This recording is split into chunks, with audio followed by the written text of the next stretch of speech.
Hagamos un recorrido por las principales noticias del acontecer legislativo. Asamblea Legislativa Noticias, porque hay cosas buenas que decir.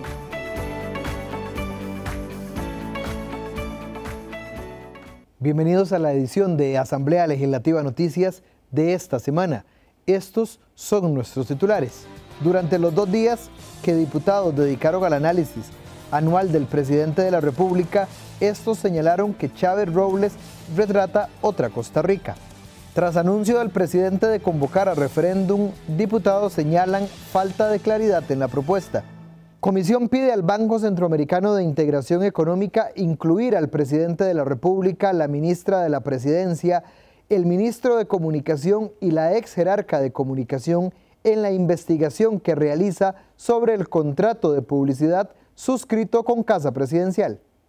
Los diputados de la comisión que investiga las contrataciones de publicidad del SINAR solicitó al Banco Centroamericano de Integración Económica que amplíe la investigación que efectuó al contrato para pagar una consultoría por más de $400,000 hecha por la empresa de Cristian Bulgarelli para Casa Presidencial y que fue pagada por el banco. Pretenden que se consulte sobre la participación del presidente de la República, Rodrigo Chávez Robles, del ministro de Comunicación, Jorge Rodríguez Vives, de la ministra de la Presidencia, Natalia Díaz Quintana, y la ex jerarca de Comunicación, Patricia Navarro Molina, en los hechos que derivaron que el propio banco señalara que dicha licitación pública pudo haber incurrido en prácticas prohibidas de fraude y colusión.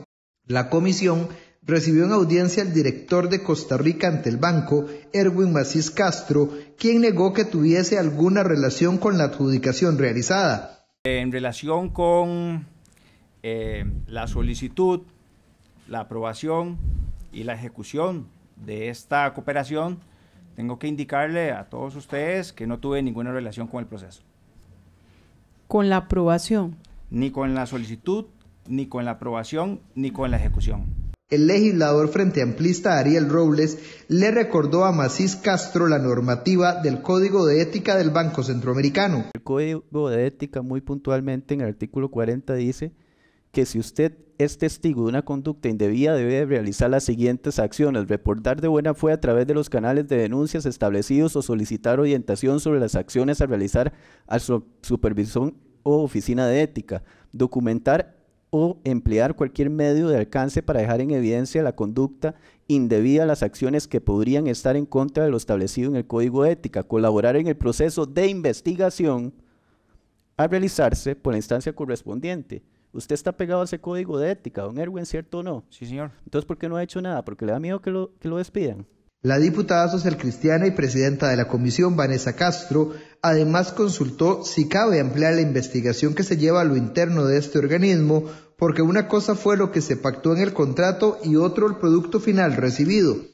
¿Usted estaría dispuesto a que esas personas también formen parte de la investigación o proponerlo de esa manera? Yo quisiera aclarar algo, señor diputado, y es importante que lo podamos entender. El director no puede solicitarle nada a la comisión. Okay. Si solicito algo, estaría influyendo en la comisión. Entonces vamos a y yo no ver. puedo influir de ninguna manera.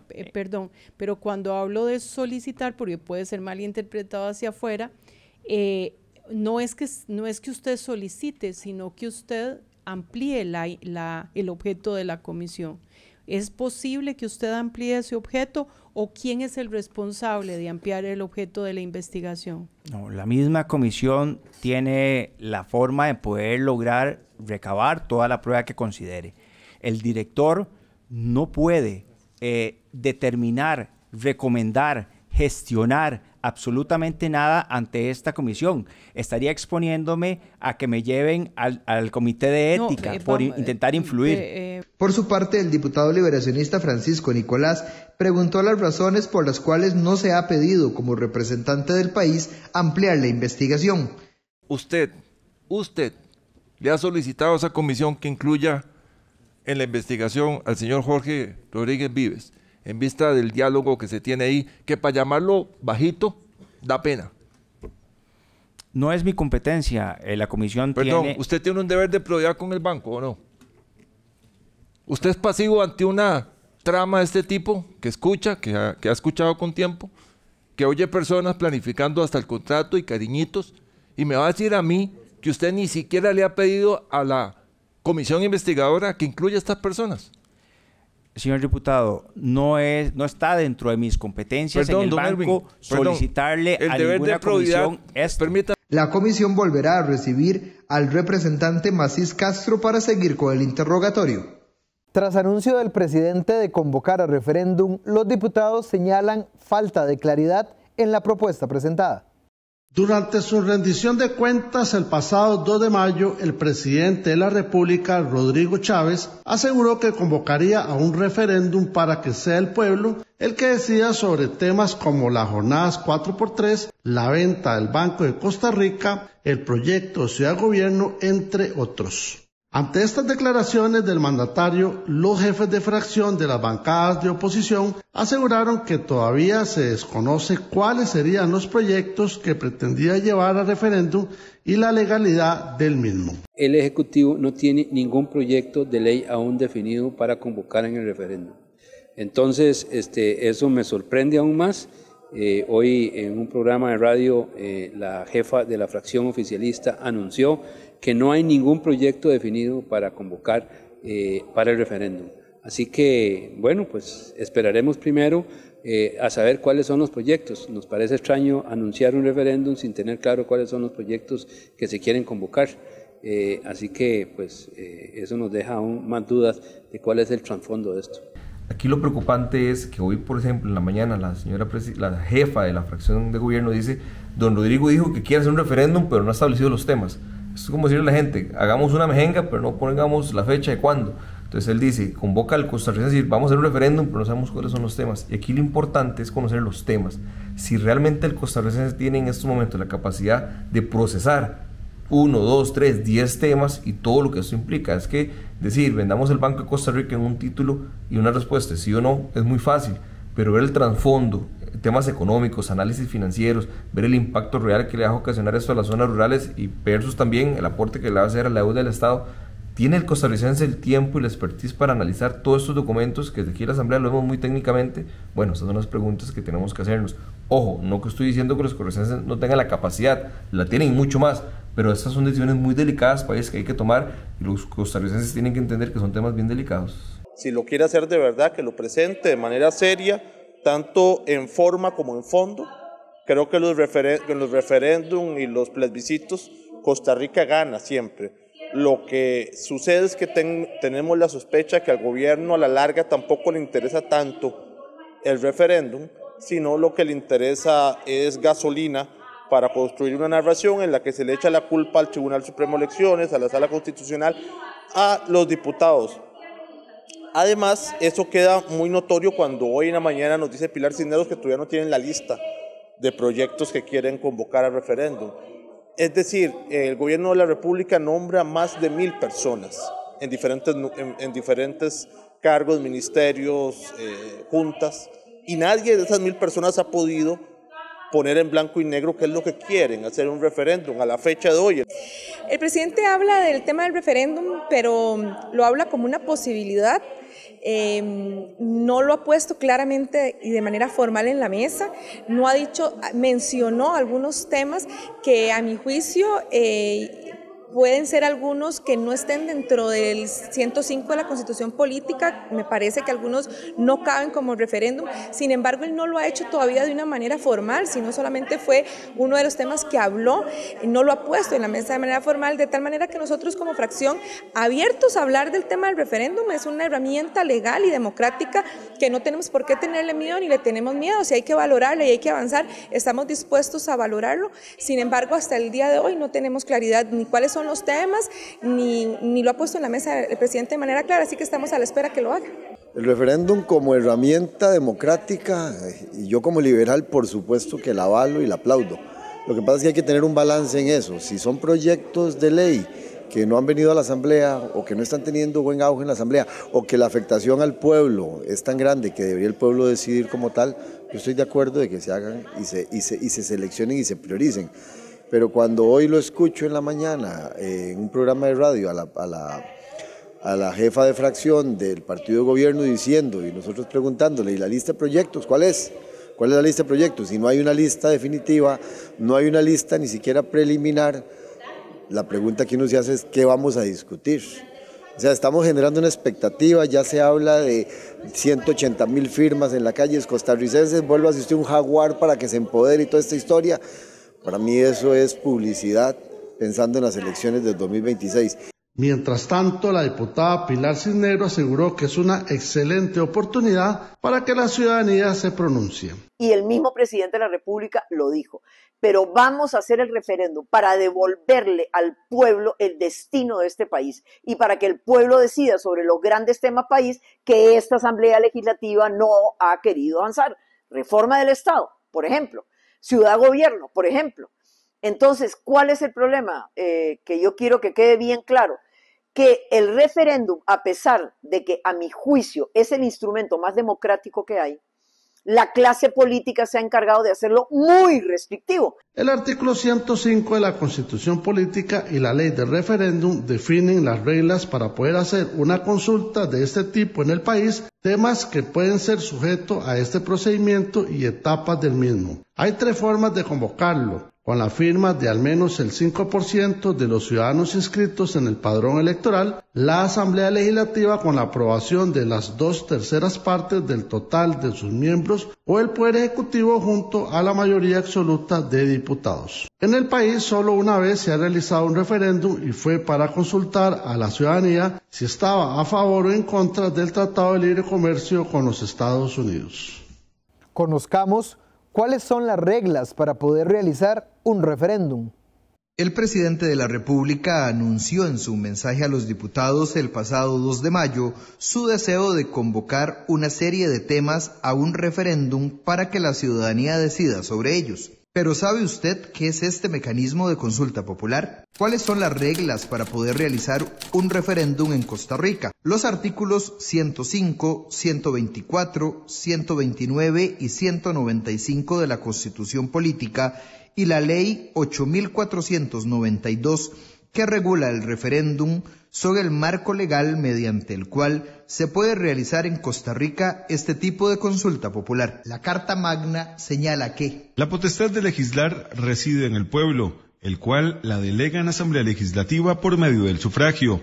El pueblo también podrá ejercer esa potestad mediante el referéndum para aprobar o derogar leyes y reformas parciales de la Constitución, cuando lo convoque al menos un 5% de los ciudadanos inscritos en el padrón electoral.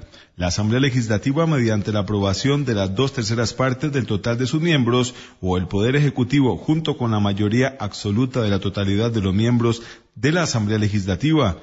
El referéndum no procederá si los proyectos son relativos a materia presupuestaria, tributaria, fiscal, monetaria, crediticia de pensiones, seguridad, aprobación de empréstitos y contratos o actos de naturaleza administrativa.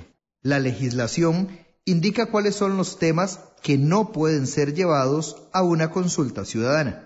Entre estas tenemos la materia de seguridad, la materia de pensiones, la materia crediticia, tributaria, fiscal, empréstitos, contratos y actos de naturaleza administrativa. Todo aquello que no esté incluido en esas categorías podría ser eventualmente sometido a consulta. Sin embargo, también es lo cierto que a través del desarrollo del instituto, con casi 20 años, se han dado pronunciamientos de la Sala Constitucional que han ido también puntualizando. Por ejemplo, no se podría llevar al referéndum una ley que convoca a una asamblea constituyente para hacer una reforma general de la Constitución, así como tampoco materia que pudiese afectar el principio de igualdad y no discriminación.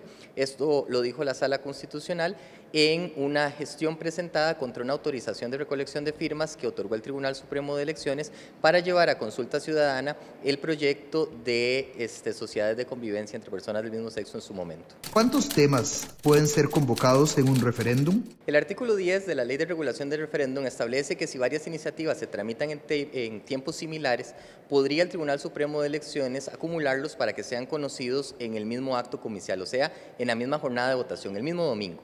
Sin embargo, la ley no establece cuáles serían los máximos de ese tipo de consultas. El Tribunal Supremo de Elecciones tampoco ha tenido oportunidad de definirlo a nivel jurisprudencial porque es una situación que no se ha presentado. De las 65 iniciativas que se han presentado desde la promulgación de la Ley de Regulación del Referéndum a la fecha, todas se han presentado con un único proyecto de ley, de forma tal que si se diera ese escenario sería el momento propicio para que la magistratura electoral definiera los alcances de ese artículo 10 de la ley. ¿Cuál es el trámite para solicitar un referéndum? Una persona interesada o un grupo de personas que vamos a conocer como el grupo gestor presenta al Tribunal Supremo de Elecciones un documento donde expone su interés de que se lleve a referéndum un determinado proyecto de ley que puede estar en la corriente legislativa o que puede haber redactado este grupo de ciudadanos. No hay una exclusión de esa posibilidad. Si primero se hace un examen de admisibilidad de que, por ejemplo, el proyecto no verse sobre las materias excluidas por la Constitución de consulta, y si se supera ese primer tamiz, el proyecto es enviado al Departamento de Servicios Técnicos de la Asamblea Legislativa, que le hará un análisis como le hace a cualquier proyecto de ley. Pero además debe realizar las consultas obligatorias que estén en la Constitución. Hay proyectos de ley que por modificar cierto tipo de regulaciones sobre instituciones puntuales requieren de consulta. Por ejemplo, cuando se va a modificar algo relacionado con el Poder Judicial debe consultársele a la Corte Suprema de Justicia, pues ese tipo de consultas las hace también el Departamento de Servicios Técnicos. Además vendrá en ese informe dos aspectos que son esenciales. Primero, un resumen de la iniciativa que se colocaría al dorso de la plantilla de recolección de firmas y la eventual pregunta a colocar en la papeleta. Y segundo, debe determinar el Departamento de Servicios Técnicos con cuántos votos se hubiese aprobado esa iniciativa si hubiera seguido el camino legislativo ordinario. ¿Por qué? Bueno, porque si la iniciativa hubiera requerido una mayoría calificada, 38 votos, se requiere que participen en el referéndum al menos el 40% de los ciudadanos inscritos en el padrón electoral para hacer el resultado vinculante. Pero si, por el contrario, lo que se hubiese requerido en el plenario legislativo es una mayoría absoluta, 29 votos, entonces la participación mínima requerida para hacer obligatoria el resultado de la consulta sería el 30% del padrón electoral. Este informe, emitido por Servicios Técnicos de la Asamblea Legislativa, regresa al Tribunal Supremo de Elecciones, quien lo remite a quien interpuso la solicitud de referéndum, que si lo considera, realice los ajustes necesarios. Una vez consensuado el texto, se envía a publicar al Diario Oficial La Gaceta y se confecciona una plantilla para la recolección de firmas, la cual le será dada al grupo interesado en un dispositivo electrónico para que imprima las que necesite. En el anverso estará una pregunta como, por ejemplo, ¿está usted de acuerdo que se someta a referéndum el proyecto de ley número? Se señala el número y el nombre de la propuesta y por detrás una breve explicación. Cuando el grupo gestor reproduce estos formularios, debe traerlos de nuevo al Tribunal Supremo de Elecciones para que sean firmados y sellados para darles autenticidad. Y previo a entregárselos deben aportar además un plan de recolección de firmas, que en esencia tiene el nombre de las personas que serán cargo de esos formularios y los lugares donde se recolectarán las firmas. Una vez cumplido ese proceso, el grupo interesado tendrá 9 meses con posibilidad de un mes adicional para entregar las firmas requeridas, que hoy serían alrededor de 181,000. Pasado ese periodo, el Tribunal Supremo procederá a validar dichas firmas, para lo cual tiene 30 días. Si todo está en orden, procede a efectuar la convocatoria a referéndum, aunque antes de ese acto, el tribunal tiene la posibilidad de enviar el proyecto a consulta a la Sala Constitucional. Si todo está bien, entonces el tribunal procede a realizar la convocatoria a la consulta y dentro de los 3 meses siguientes, según establece la ley, debe llevarse a cabo la votación en un día domingo. ¿Cuáles serían las fechas de un eventual referéndum? 6 meses antes y 6 meses después de una elección presidencial no puede llevarse a cabo un referéndum, ni más de 1 al año. En el caso concreto, tendremos elecciones presidenciales en febrero del 2026. Ese año cae justamente el primer domingo de febrero, 1 de febrero, de forma tal que ya para el 1 de agosto del 2025 no podría llevarse a cabo ningún referéndum. Como entre la votación y la convocatoria del tribunal deben pasar 3 meses para que justamente se puedan producir todos los materiales necesarios para la consulta, estaríamos hablando que el plazo máximo para que el tribunal esté convocando a un referéndum sería abril del año 2025 para celebrar la consulta en uno de los domingos de julio de ese año.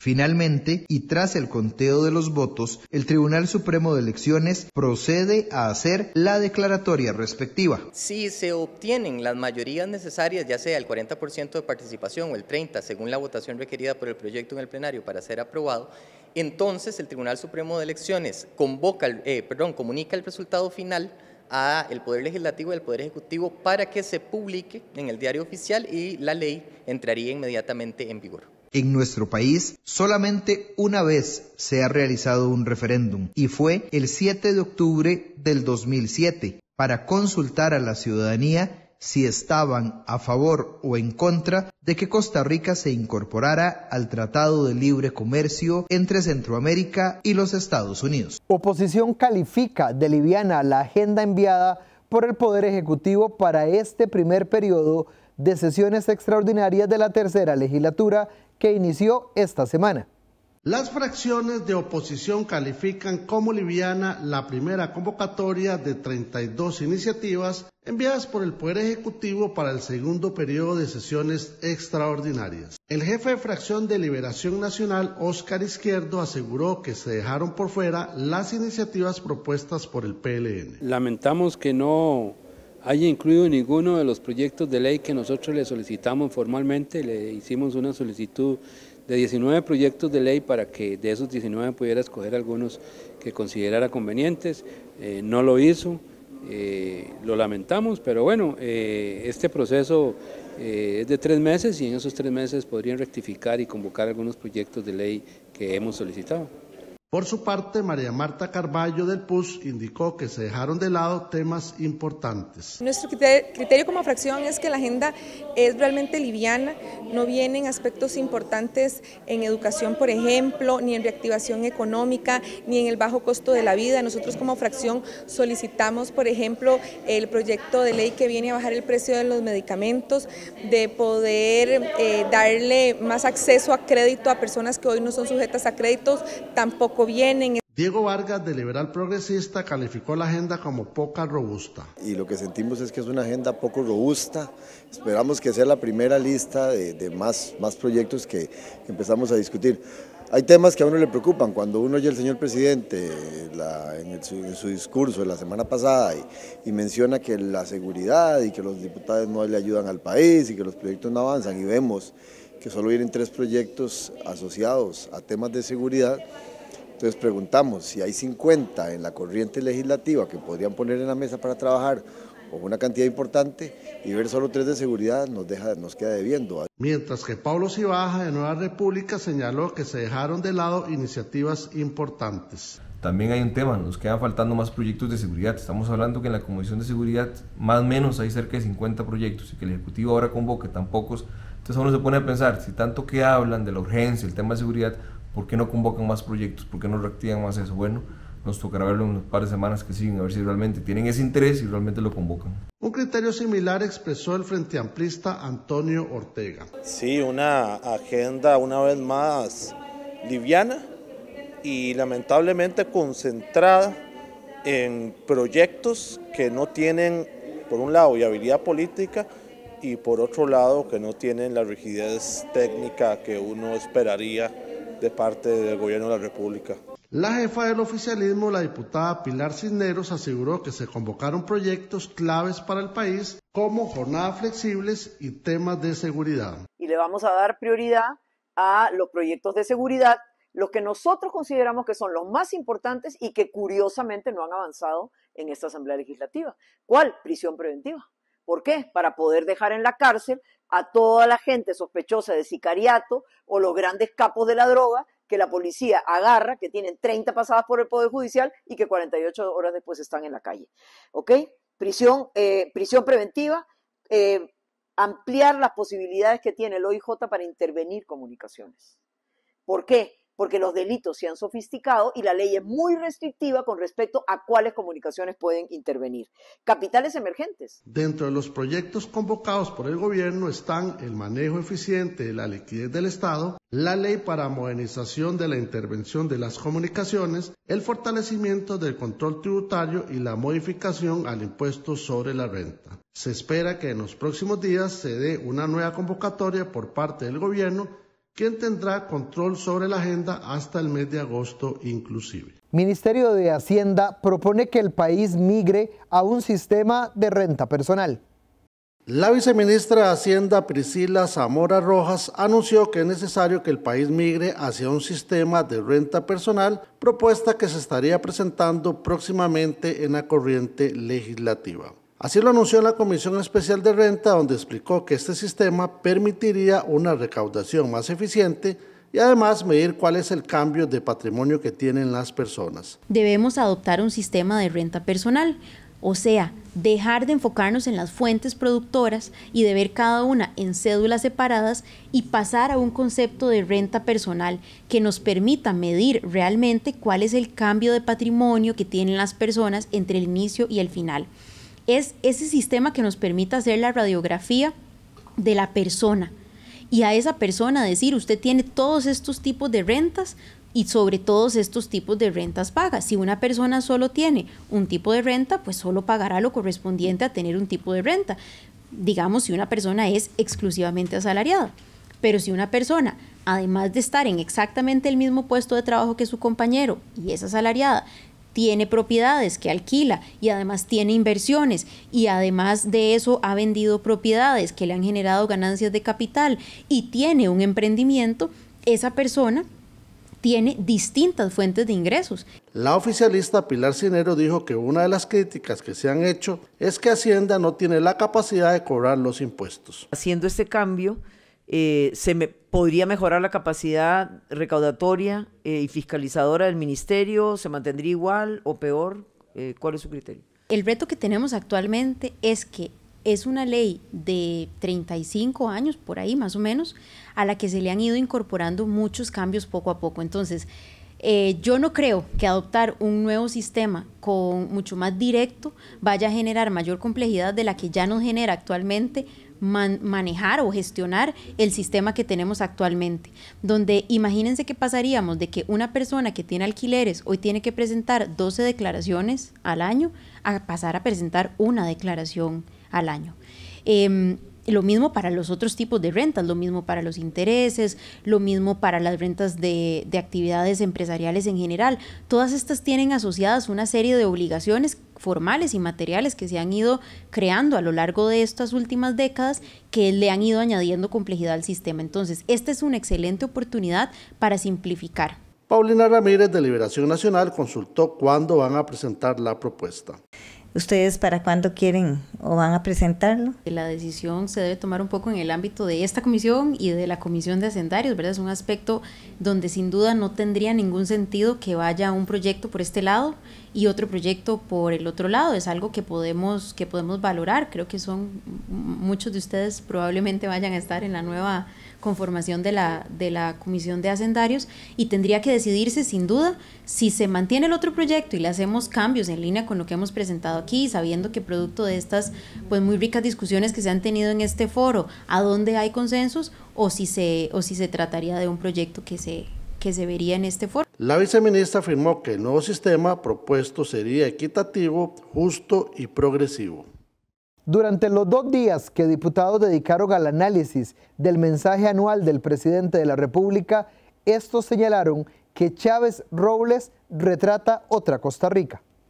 Al efectuar el análisis del informe presidencial que brindó el presidente de la República el pasado 2 de mayo, los legisladores cuestionaron la visión del país que vino a exponer el gobernante al señalar que datos matan mentiras, que fueron incluidas en el mensaje. Señalaron la ausencia de temas agropecuarios, el abandono educativo y de infraestructura, así como la disminución de la ayuda social. Igualmente mostraron su molestia por el tono provocador y amenazante con el que se dirigió el mandatario en su segunda rendición de cuentas. La congresista Katia Rivera Soto de la bancada liberacionista señaló que el informe describe la realidad de 2 países. Un discurso que desconoce que mucho de lo positivo que efectivamente tiene Costa Rica para ser un jaguar ha sido construido por gobiernos anteriores y por las alianzas públicos-privadas de las últimas décadas.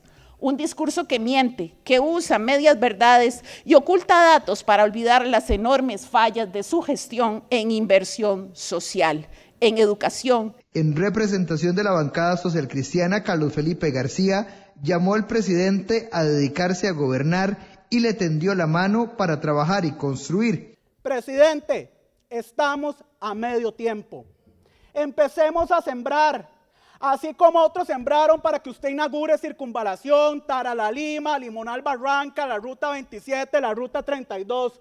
Empiece a pensar qué legado le va a dejar usted a este país. El subjefe de Nueva República, Yonder Salas, agregó su preocupación por la disminución en la inversión social. Don Rodrigo, la realidad es diferente a la que dibuja su actual gobierno. Es necesario que este gobierno rinda cuentas de manera transparente y honesta sobre cómo se están utilizando los recursos públicos en materia de inversión social.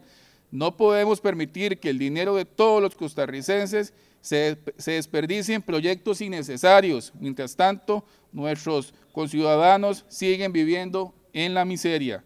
El jefe de la fracción del Liberal Progresista, Luis Diego Vargas, pidió al gobernante ejercer su cargo y no improvisar. El Jaguar, como ícono de una economía supuestamente boyante, no es más que un distractor para disimular la inoperancia, inacción e incapacidad del Ejecutivo para atender temas relevantes, prioritarios para el país y los costarricenses. La especie del jaguar del que nos hablan es muy distinta a la que vive en nuestros bosques, compañeros y costarricenses. El jaguar del gobierno es débil, una caricatura con la que pretenden ocultar la ausencia de acciones relevantes para sectores que ya no aguantan más y que ni siquiera fueron mencionados, creo que irrespetuosamente, en el mensaje presidencial. El jaguar no es más que una pobre estrategia publicitaria. Es evidente que el pasado jueves, en su informe anual de labores, el presidente Chávez habló exclusivamente de lo que le conviene y el público que lo venera lo escucha y lo aplaude. Por su parte, el legislador del Frente Amplio, Jonathan Acuña, se unió a los cuestionamientos por los recortes en las becas educativas. ¿De qué les sirve a miles de madres y padres que usted les hable de jaguares mientras en sus hogares se quedan sin becas, sin cuidado para sus hijos e hijas y sin transporte para llevarles a las escuelas? ¿De qué sirve tanto aplauso entre los suyos? ¿De qué sirve que unos banqueros estadounidenses le aplaudan a usted mientras se quedan sin oportunidades las personas más empobrecidas del pueblo costarricense? ¿De qué sirve un crecimiento que no se convierte en bienestar para los sectores más vulnerables? La diputada oficialista Pilar Cisneros defendió lo señalado por el mandatario. La gran mayoría enfocándose en la personalidad del presidente. ¿Saben qué? Eso me tranquiliza mucho, porque si solo les preocupa la forma, quiere decir que están contentos por el fondo, y eso me alegra. ¿Qué es lo que tanto les molesta de él? ¿Su franqueza? ¿Que es capaz de mirarlos a los ojos para decirles las verdades? ¿Su popularidad? ¿Su gran capacidad para plantear las soluciones que aquí se postergan indefinidamente? ¿Les duele que llegara un presidente capaz de desnudar los vicios de una clase política que por 76 años tiranizó el país con privilegios para unos poquitos mientras la pobreza acechaba a las mayorías? Gracias por habernos acompañado en esta edición de Asamblea Legislativa Noticias. Los esperamos en nuestra próxima edición.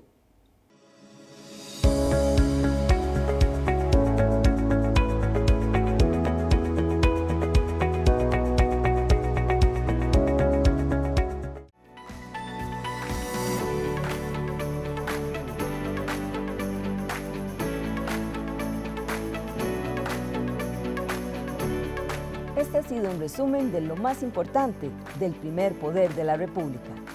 Asamblea Legislativa Noticias, porque hay cosas buenas que decir.